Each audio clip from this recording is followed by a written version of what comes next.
So let me tell you how I got diagnosed with MS, multiple sclerosis, last year. So back in 2015, that was when I had the first symptoms, and I didn't know it was MS at the time though. So my feet went numb and it had like this tingling sensation. And so I went to the ER and they said it was this varicocele vein. And they said the worst that can happen is I can't have kids. So I didn't think anything of it. I'm like, okay, worst that can happen, I can't have kids. So the numbness, it went away after a week or so. And this kept happening over the years, but it would progress. So my feet went numb, then my feet and ankles, then my feet, ankles, and calves, then my thighs, and it would just come and go. And then it went from my belly button and down, and it kept progressing over the years.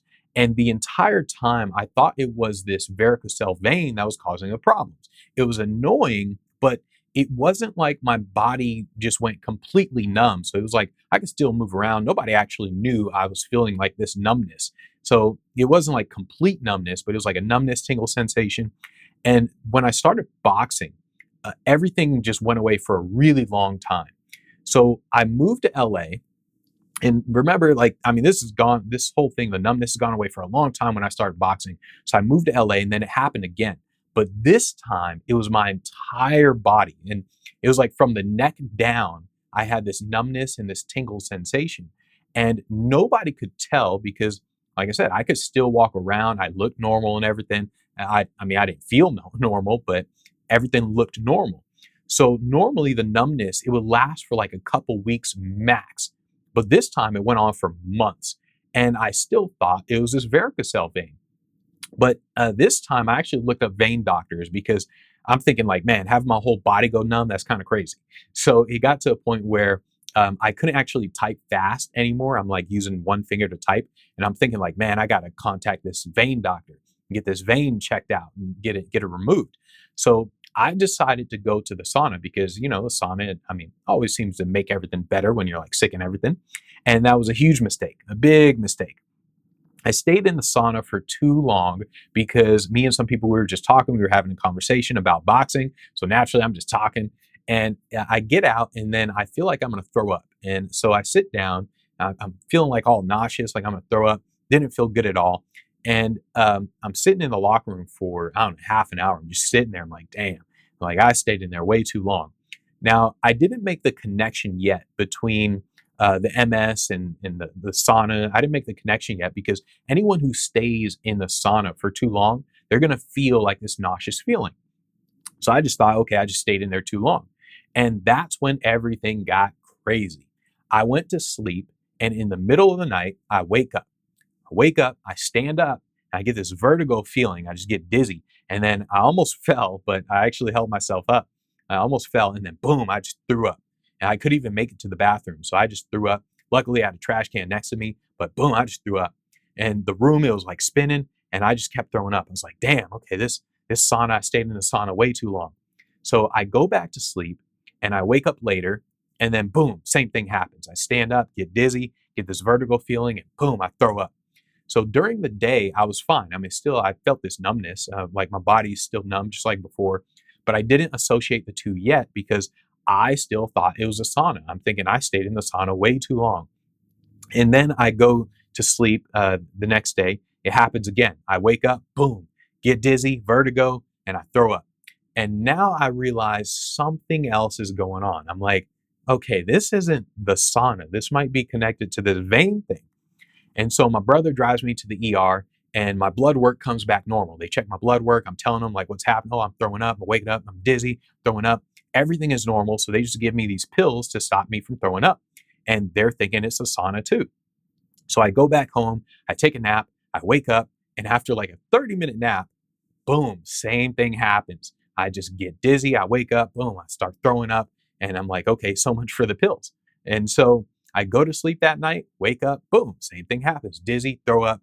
And this is happening just nonstop. So this time, like when I woke up, I couldn't stop throwing up. Even when there was nothing to throw up, I was just like throwing up. I was like, ugh, ugh, and I just kept like throwing up, even though there was nothing to throw up. I take a sip of water, boom, I throw it up. So a friend drives me to the ER in the middle of the night. And I try to take a sip of the water in the car. Luckily, I had like a bag, and boom, I just throw it up. Like it was pretty crazy. So the ER, they do the same thing. They do the blood work. They give me these pills. And they're like, okay, here's these pills to help you with throwing up. But I went to the ER 3 days in a row. And because it kept happening, the third time the doctor, he said, look, anytime I see someone in the ER 3 times in a week, I automatically admit them. So I'm like, okay, cool. Finally, someone's going to actually do some real tests. Like they're going to actually see what's going on here. So I can tell it's a nerve thing. I mean, the way my body feels, like the numbness, I can tell it's a nerve thing. So I feel it in my body and something's going on with the nerve. So I ask for a neurologist. And of course, they don't send one. So they do another blood work test. They do a CT scan and the doctor comes in the room. This is the first doctor. He comes in the room and he says, look, your blood work's fine. Your CT scan's fine. Everything is fine. There's nothing wrong with you. I'm going to discharge you and I'm going to send you home. I said, like immediately, I'm like, whoa, whoa, whoa, no, no, no, no. There's definitely something wrong. Like my whole body is numb. Every time I wake up from sleeping, I get dizzy, I get a vertigo feeling, and I throw up. So it's like it's only when I go to sleep and I wake up, I'm like, something is going on. So the doctor, he's like, no, you're fine. I'm going to discharge you. And he did it in the most dismissive way I've ever seen in my life. So I get pissed, like absolutely pissed. I'm like, if you discharge me, you better put in the papers that you're refusing to do tests, and I'm going to sue the shit out of you motherfuckers. Like, I was pissed. And I'm like, there's clearly something wrong with me. Get a supervisor, get me another doctor, but I'm not leaving. I literally, like at that moment, I decided you're going to have to call the cops, like if you guys want me to leave, because I was pissed, like the way he did it. And so, I mean, I meant to. I'm like, y'all are going to have to call the cops to get me out of here. So even my bedmate in the hospital, he was like absolutely surprised at how dismissive this doctor was. He's like, yo, everything's fine. I'm like, clearly something's going on. I'm clearly not fine.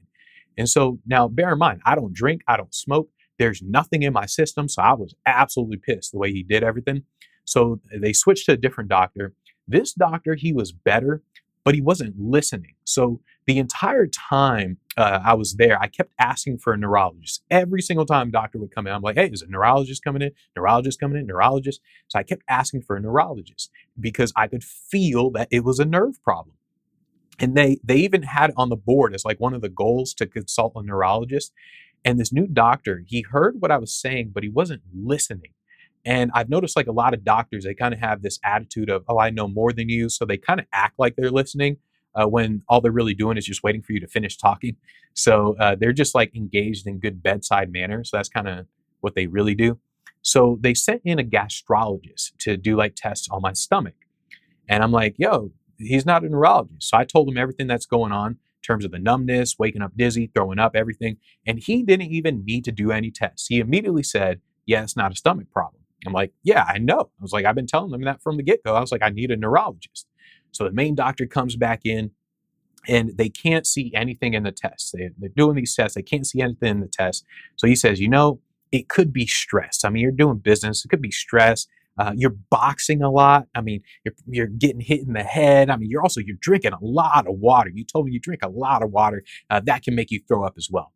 And I'm thinking I lost like all my respect for doctors when he was saying that stuff. I'm like, yo, like I don't get hit that much in sparring or anything. It's not water intoxication. I'm like, I can feel it in my nerves. It's not boxing. It's not stress. It's not water. It's my nerves. Get me a neurologist. I need to talk to a neurologist. So they send in another gastrologist. I wanted to slap somebody. Like, so I tell this gastrologist the whole thing, like same thing. It's like deja vu. He doesn't need to do any tests because he realized it's not a stomach problem. So at this point, they don't know what to do, but I'm refusing to leave the hospital. I'm like, send a neurologist. Like, I'll leave when you guys send a neurologist and we do some of these tests. So she was actually good. So they finally sent in a neurologist. She shows up. She's really good. She listened. They do an MRI, and she comes in, gives me the news. Like, you have over 30 lesions in your brain. This might be MS. And that was hands down the most shocking moment of my life. I didn't know much about MS, but I pictured myself being paralyzed in a couple of years. So she said that they had to do like a spinal tap to like really confirm, and then they'll get the results back within a week. And a week goes by, nothing. Didn't hear from them. 2 weeks go by, nothing. I call and she's saying like, oh, it's taking longer than normal. 3 weeks go by, nothing. A month goes by, boom, my left eye goes blurry. I can't see out of my left eye. I'm like, damn, what the hell? So I go back to the hospital and they realize they messed up on the spinal tap, which is why it took so long. They do another MRI, and the neurologist comes in and she says, it's definitely MS. It's progressed, and we need to treat you now. We need to get you treated now. So you can have your family bring your things, but we need to get you treated now. And I was like, oh, damn. Like the way she was saying it, I'm like, okay, it's a progressive MS, basically a really bad one. So I'm in the hospital for like 5.5 days. For 5 days, they give me like these steroids. And then on the sixth day, they give me this MS medicine called rituximab. And that's when I realized that your life can drastically change in a split second.